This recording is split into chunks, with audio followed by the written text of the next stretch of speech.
तो कहानी की शुरुआत इटली शहर से होती है। यहाँ हम लोरेंजो नाम के गैंगस्टर और उसके बेटे को देखते हैं जो कि कार से अपनी वाइनरी की तरफ जा रहा होता है। असल में लोरेंजो गैंगस्टर होने के साथ साथ वाइन बनाने का काम भी करता है ताकि वो अपने ब्लैक मनी को वाइट कर सके।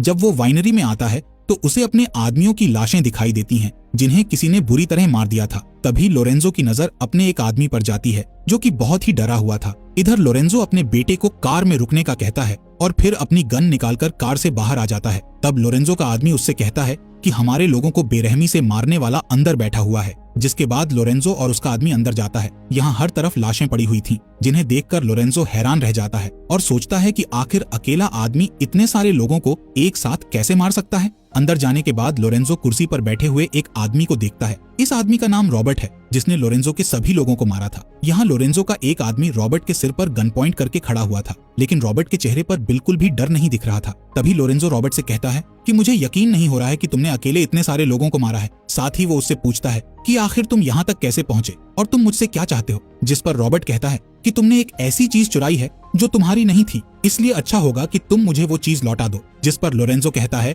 कि तुम यहाँ तक आ तो गए हो, लेकिन अब तुम्हारी लाश यहाँ से बाहर जाएगी। ये सुनकर रॉबर्ट को गुस्सा आ जाता है और वो लोरेंजो से कहता है कि तुम्हारे पास सिर्फ 9 सेकंड है, जिसके बाद मैं तुम्हें मार दूंगा। 9 सेकंड खत्म होते ही रॉबर्ट अचानक से लोरेंजो के आदमियों पर हमला कर देता है और एक ही झटके में तीनों लोगों को जान से मार गिराता है। इसके बाद वो घायल लोरेंजो को शूट करके उसे भी जान से मार देता है और फिर लोरेंजो के पास रखी एक चाबी को लेकर बाहर आ जाता है, जहाँ वो लोरेंजो के बेटे को देखता है और उसे चुपचाप कार में बैठे रहने का कहता है। अब जैसे ही रॉबर्ट आगे बढ़ता है तब लोरेंजो का बेटा उसे पीछे से शूट कर देता है, लेकिन रॉबर्ट बच्चों को नुकसान नहीं पहुंचाता है, इसीलिए वो उस बच्चे को यहाँ से भाग जाने का कहता है। जिसके बाद घायल रॉबर्ट अपनी कार में बैठकर वहाँ से निकल जाता है। थोड़ी दूर जाने के बाद रॉबर्ट सिसिली शहर के हाईवे पर बेहोश हो जाता है, जिस दौरान सिसिली का लोकल पुलिस ऑफिसर जियो वहाँ आता है, जिसे रॉबर्ट की हालत देखकर समझ आ जाता है कि उसके ऊपर जरूर किसी गैंगस्टर ने हमला किया होगा। इसीलिए वो रॉबर्ट को बचाने के लिए अपने पहचान वाले डॉक्टर के पास ले जाता है।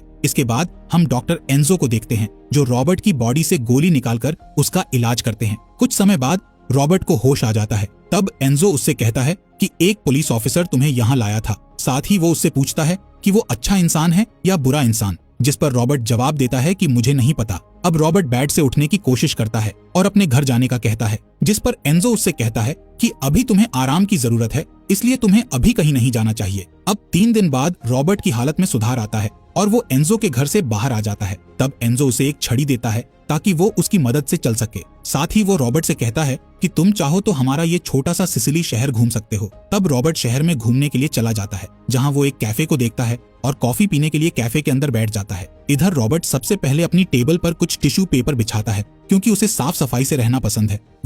अब कैफे की वेट्रेस अमीना रॉबर्ट के लिए कॉफी लाती है, जिस दौरान उस कैफे में जियो आता है, जिसके साथ उसकी बेटी गैब्रिएला भी होती है। यहाँ जियो रॉबर्ट का हालचाल पूछता है और फिर उसे उसकी कार की चाबी देते हुए कहता है कि तुम्हारे साथ जो भी हुआ है वो किसी आम इंसान के साथ नहीं होता है। साथ ही वो कहता है कि मैं तुमसे कुछ सवाल पूछना नहीं चाहता हूँ और ना ही मैंने तुम्हारी गाड़ी के अंदर रखी चीजों को चेक किया है, क्योंकि मैं नहीं जानना चाहता कि तुम कौन हो। इसी बीच हम CIA के ऑफिस को देखते हैं, जहां एमा नाम की ऑफिसर कंप्यूटर पर कुछ काम कर रही होती है। तभी उसके पास रॉबर्ट का फोन आता है। रॉबर्ट उसे लोरेंजो की वाइनरी के बारे में बताता है। तब एमा रॉबर्ट से उसके बारे में पूछती है कि वो कौन है और उनकी मदद क्यों कर रहा है, जिस पर रॉबर्ट कहता है कि मैं सिर्फ एक जिम्मेदार नागरिक हूँ और उसे जल्द से जल्द वाइनरी में CIA की टीम भेजने का कहता है। एम्मा समझ जाती है कि वो जिस आदमी से बात कर रही है वो कोई आम आदमी नहीं है, क्योंकि उसने लोरेंजो की जगह को खोज लिया था, जबकि पुलिस आज तक लोरेंजो की जगह के बारे में पता नहीं लगा पाई थी।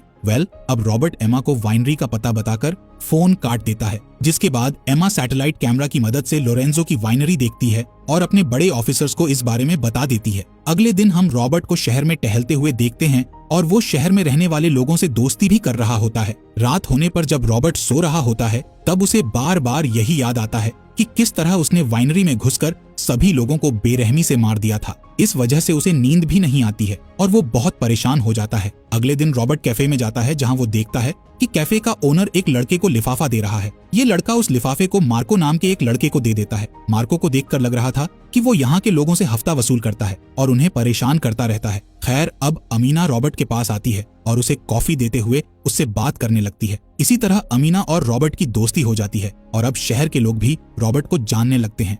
एक दिन जब रॉबर्ट शहर की गलियों में टहल रहा होता है तब वो मार्को को एंजेलो नाम के आदमी की दुकान में देखता है। यहाँ मार्को एंजेलो से हफ्ता मांग रहा था, पर एंजेलो की दुकान अच्छी नहीं चल रही थी, जिस वजह से उसके पास पैसे नहीं थे। तब मार्को उसे बुरी तरह पीटने लगता है और उसे अगले हफ्ते आकर दुगने पैसे लेने का कहता है। इसके बाद जब मार्को दुकान से बाहर आता है, तब उसकी नजर रॉबर्ट पर जाती है। मार्को उसे देखने लगता है, लेकिन उससे कुछ कहता नहीं है और वहाँ से चला जाता है। इसके बाद हम मार्को और उसके सभी लोगों को नेपल्स नाम के शहर में जाते हुए देखते हैं, जहाँ मार्को का बड़ा भाई विंसेंट रहता है। असल में विंसेंट यहाँ का बहुत बड़ा गैंगस्टर है, इसलिए सभी उससे डरते हैं। खैर, यहाँ विंसेंट एक अपार्टमेंट के अंदर बैठा होता है और अपार्टमेंट के मालिक से उसका अपार्टमेंट खरीदने का कहता है, लेकिन मालिक उसे बेचना नहीं चाहता था। इसीलिए विंसेंट के लोग मालिक को जान से मार डालते हैं। अब विंसेंट मार्को से मिलता है और उससे कहता है कि तुम लोगों से जितना ज्यादा पैसा वसूल कर सकते हो कर लो, क्योंकि मैं बहुत ही बड़ा प्लान कर रहा हूँ। इसी बीच रॉबर्ट एंजेलो की दुकान में आकर उससे मछलियाँ खरीदता है,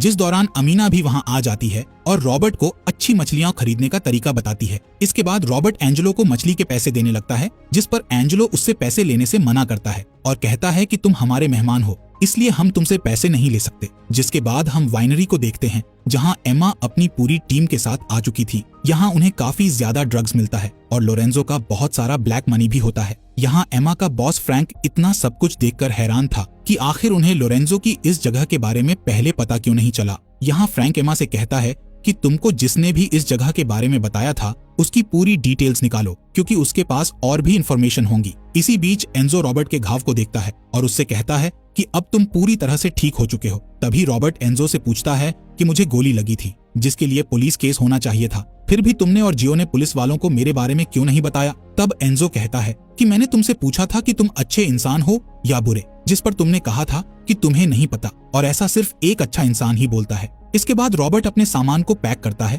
और वहाँ से जाने लगता है। इसी बीच वो शहर के सभी लोगों को भागते हुए देखता है। तब उसे पता चलता है कि मार्को के लोगों ने एंजेलो की दुकान को जला दिया है। अपनी दुकान को जलता हुआ देखकर एंजेलो बहुत रोता है और अपनी दुकान के अंदर जाने लगता है। तब सभी लोग उसे संभालते हैं। इधर रॉबर्ट मार्को को देखता है, जो कि अपने लोगों के साथ खड़ा हुआ था। ये सब देखने के बाद रॉबर्ट डिसाइड करता है कि जब तक वो सारे मामलों को ठीक नहीं कर देता, तब तक वो इस शहर को छोड़कर नहीं जाएगा। अगले दिन सभी लोग एंजेलो की दुकान को दोबारा बनाने में उसकी मदद करते हैं। जिस दौरान जियो एंजेलो की दुकान जलाने वालों को सीसीटीवी में देखता है, तब उसे एक ब्लैक कार दिखाई देती है, इसलिए वो अपने ऑफिसर्स से उस कार का पता लगाकर उन लोगों पर केस करने का कहता है। वहीं रॉबर्ट कैफे में जाकर अमीना से मिलता है, जहां अमीना उसे डिनर के लिए बाहर चलने का कहती है। इसके बाद हम रॉबर्ट और अमीना को शहर में घूमते हुए देखते हैं, जहां दोनों बातें करते हुए खाना खाते हैं। अगले दिन जब रॉबर्ट कैफे में जाता है तो उसे वहां एमा दिखती है, जो कि छुपकर रॉबर्ट की फोटो खींच रही थी। तब रॉबर्ट उससे पूछता है कि क्या तुम मेरी फोटो ले रही हो। यहाँ एमा समझ जाती है कि उसे जिसकी तलाश है वो आदमी रॉबर्ट ही है।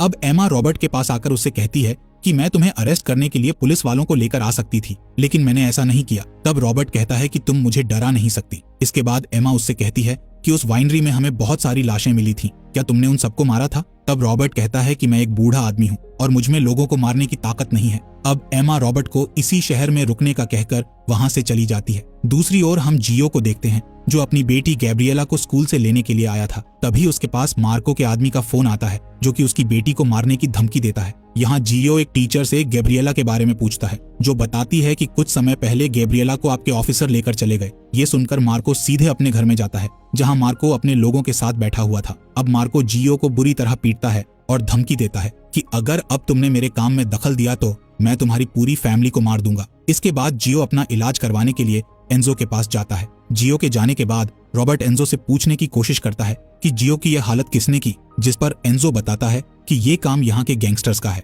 अब रॉबर्ट यहाँ के गैंगस्टर्स से लड़ने का डिसाइड करता है, इसलिए वो अपनी फाइटिंग की प्रैक्टिस करना शुरू कर देता है। जिस दौरान एमा उससे मिलने आती है और उसे कहती है कि मैंने तुम्हारे बारे में जानकारी निकालने की कोशिश की, लेकिन मेरे हाथ कुछ भी नहीं लगा। साथ ही वो पूछती है कि यहाँ पर विंसेंट नाम का गैंगस्टर रहता है, क्या तुम उसके साथ भी कुछ करना चाहते हो। पर रॉबर्ट एमा को इस बात का कोई जवाब नहीं देता है। इसके बाद एमा वहाँ से चली जाती है। इसी रात जियो अपनी फैमिली के साथ डिनर करने जाता है, जिस दौरान वहाँ मार्को और उसके लोग भी आ जाते हैं। यहाँ भी मार्को जियो को धमकी देते हुए कहता है कि अब से तुम मेरे लिए काम करोगे। तभी मार्को की नजर रॉबर्ट पर जाती है, जो कि मार्को को घूर कर देख रहा था। इससे मार्को को रॉबर्ट पर गुस्सा आ जाता है और वो रॉबर्ट को धमकी देना शुरू कर देता है। तब रॉबर्ट मार्को से कहता है कि तुम्हें यहाँ से चले जाना चाहिए, वरना मैं तुम्हें ऐसा दर्द दूंगा जो तुम सहन नहीं कर पाओगे। ये सुनकर मार्को और उसके लोग रॉबर्ट पर हंसने लगते हैं। अब जैसे ही मार्को अपना हाथ रॉबर्ट की ओर बढ़ाता है, तो रॉबर्ट उसके हाथ को पकड़कर मोड़ देता है, जिससे मार्को की हालत खराब हो जाती है। ये देखकर मार्को के लोग उसे बचाने आते हैं। तब रॉबर्ट मार्को से कहता है कि अपने लोगों को बाहर जाने का बोलो, वरना तुम्हें जान से मार दूंगा। मार्को बहुत दर्द में था, इसलिए वो अपने लोगों को बाहर जाने का कहता है। अब रॉबर्ट मार्को को उसकी गन टेबल पर रखने का कहकर उसे भी यहाँ से जाने का कहता है। अब क्योंकि मार्को की शहर के लोगों के सामने इंसल्ट हुई थी, इसीलिए वो रॉबर्ट को जान से मारने का सोचता है और अपने लोगों से कहता है कि हम सबसे पहले उस बूढ़े को मारेंगे और बाद में उस कैफे में बैठे हुए सभी लोगों को मार देंगे। इसी बीच एक कार अनबैलेंस होकर मार्को की तरफ आती है और उसके एक आदमी को टक्कर मारकर उसे मार डालती है। तभी वहाँ रॉबर्ट आता है, यानी कि वो कार रॉबर्ट ने ही भेजी थी। यहाँ रॉबर्ट मार्को के दूसरे आदमी को भी मार डालता है, जिसके बाद मार्को अपना चाकू निकालकर रॉबर्ट के पास आता है, लेकिन रॉबर्ट उसे पकड़ लेता है और उसकी बॉडी में कई बार चाकू से अटैक करता है, जिससे मार्को की मौत हो जाती है। अगली सुबह पुलिस को मार्को और उसके 2 लोगों की लाश मिलती है। यहाँ पुलिस को मार्को के पास कुछ ड्रग्स भी मिलते हैं। इसी दौरान रोम शहर में एक बड़ा ब्लास्ट होता है। तब लोगों को पता चलता है कि गैंगस्टर्स ने ड्रग्स बेचकर जो पैसे कमाए थे, उन्हीं पैसों से उन्होंने ब्लास्ट करवाया है। इधर फ्रैंक एमा को कॉल करके पूरी सच्चाई का पता लगाने का कहता है, क्योंकि ये ड्रग्स का मामला था और ये केस भी लोरेंजो की वाइनरी से जुड़ा हुआ था।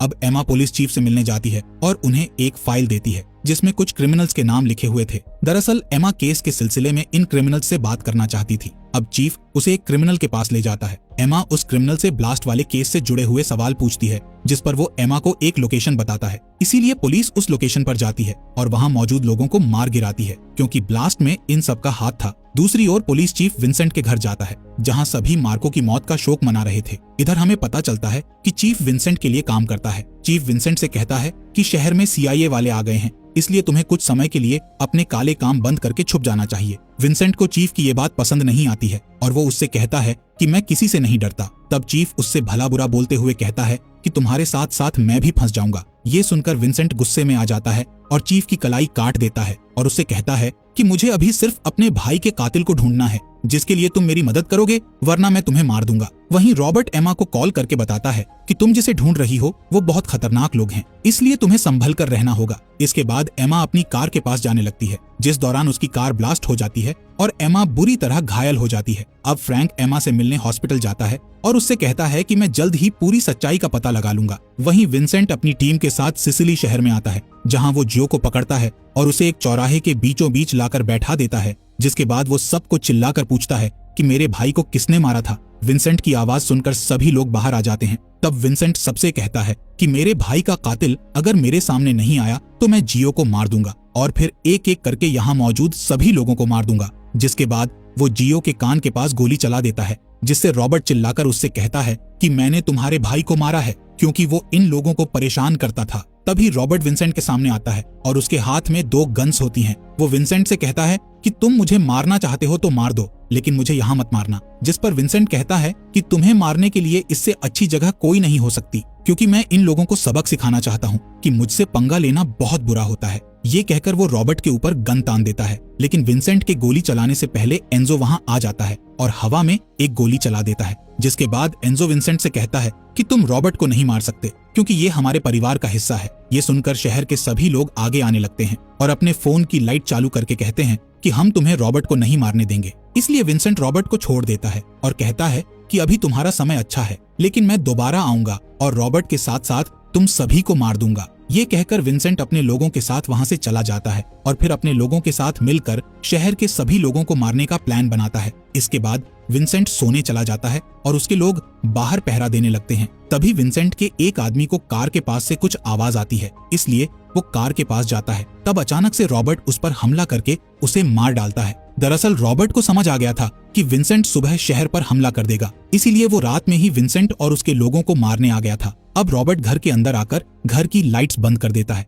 जिसके बाद वो विंसेंट के 3 और लोगों को मार डालता है। अब रॉबर्ट सीसीटीवी फुटेज देखने वाले आदमी को मारता है। दूसरी ओर विंसेंट के सिर पर खून की एक बूंदे गिरती है, जिससे वो जाग जाता है। तभी अचानक से उसके ऊपर लगे कांच की छत टूट जाती है और उसका मरा हुआ आदमी नीचे लटक जाता है। अब विंसेंट समझ गया था कि कोई इसके लोगों को मार रहा है, इसीलिए वो बहुत डर जाता है। अब विंसेंट कांच के टुकड़ों पर चलते हुए अपनी गन तक पहुंचता है, जिसके बाद वो गन लेकर रूम से बाहर आने लगता है, जिस दौरान रॉबर्ट उस पर हमला करके उसे बेहोश कर देता है। होश में आने के बाद विंसेंट देखता है कि रॉबर्ट ने उसे वायर से बांधा हुआ है। रॉबर्ट उससे कहता है कि तुम्हारे पास जिंदा रहने के लिए सिर्फ 6 मिनट हैं, क्योंकि मैंने तुम्हें ड्रग्स दिया है और ये वही ड्रग्स है जिसे तुमने मासूम लोगों को बेचा था और इससे कई लोगों की जानें गई हैं। अब रॉबर्ट उसके सभी वायर खोल देता है और उसे हॉस्पिटल जाकर अपनी जान बचाने का कहता है। इसीलिए विंसेंट भागना शुरू करता है और रॉबर्ट उसके पीछे पीछे जाता है। जैसे ही विंसेंट बाहर पहुंचता है तब उसे एक गाड़ी टक्कर मार देती है, जिससे विंसेंट की हालत और भी खराब हो जाती है। कुछ ही देर में विंसेंट की मौत हो जाती है और फिर रॉबर्ट वहां से निकल जाता है। इसी बीच पुलिस वाले विंसेंट के ठिकानों पर छापा मारते हैं और ड्रग से जुड़े लोगों को अरेस्ट कर लेते हैं। इसके बाद हम रॉबर्ट को देखते हैं जो कि एमा से मिलने हॉस्पिटल जाता है। यहाँ एमा रॉबर्ट से कहती है कि अगर तुम नहीं होते तो आज मैं जिंदा नहीं होती, इसीलिए मैं तुम्हारा शुक्रिया करना चाहती हूँ। यहाँ रॉबर्ट एमा को एक बैग देता है जिसमें पैसे रखे हुए थे। वो एमा को ये बैग बस स्टैंड में रहने वाले किसी बूढ़े आदमी को देने का कहता है। दरअसल ये पैसे उस बूढ़े आदमी की पेंशन थी जिसे किसी ने उनके अकाउंट से चुरा लिया था। रॉबर्ट बताता है कि इन पैसों को ट्रेस करने पर मुझे वाइनरी का पता चला था, इसलिए मैंने वाइनरी में जाकर वहाँ के गैंगस्टर्स को मार दिया, जिसके बाद मैंने वाइनरी की तिजोरी से उस बूढ़े आदमी के चुराए हुए पैसे निकाले और फिर मैं वहाँ से आ गया। यहाँ एमा रॉबर्ट से पूछती है कि वो बूढ़ा आदमी तुम्हारा कौन है, जिस पर रॉबर्ट का कहना था कि मैं उस आदमी से सिर्फ एक बार ही मिला था। कुछ दिनों के बाद एमा बोस्टन जाती है और उस बूढ़े आदमी को उसके पैसे दे देती है। तब वो बूढ़ा आदमी रोते हुए कहता है कि अगर ये पैसे नहीं मिलते तो मेरा घर बिक जाता और मेरा परिवार बेघर हो जाता। कहानी के अंत में हम एमा को उसके ऑफिस देखते हैं, जहां रॉबर्ट ने उसके लिए एक लिफाफा भेजा होता है। इस लिफाफे में एमा की माँ की एक डायरी थी, जिससे पता चलता है कि एमा के पेरेंट्स रॉबर्ट के सबसे अच्छे दोस्त थे। एमा अपनी माँ की डायरी पढ़कर बहुत खुश होती है। दूसरी ओर हम सिसिली शहर के लोगों को देखते हैं जो अपनी फुटबॉल टीम के जीतने पर एंजॉय कर रहे होते हैं। यहाँ रॉबर्ट भी होता है क्योंकि उसने इसी शहर में रहने का डिसाइड कर लिया था, क्योंकि वो यहाँ के लोगों को पसंद करने लगा था। इसी के साथ ये कहानी यहीं पर खत्म हो जाती है। अगर आपको वीडियो अच्छी लगी हो तो प्लीज वीडियो को लाइक और आपके अपने फॉक्स एक्सप्लेनर हिंदी चैनल को सब्सक्राइब करें।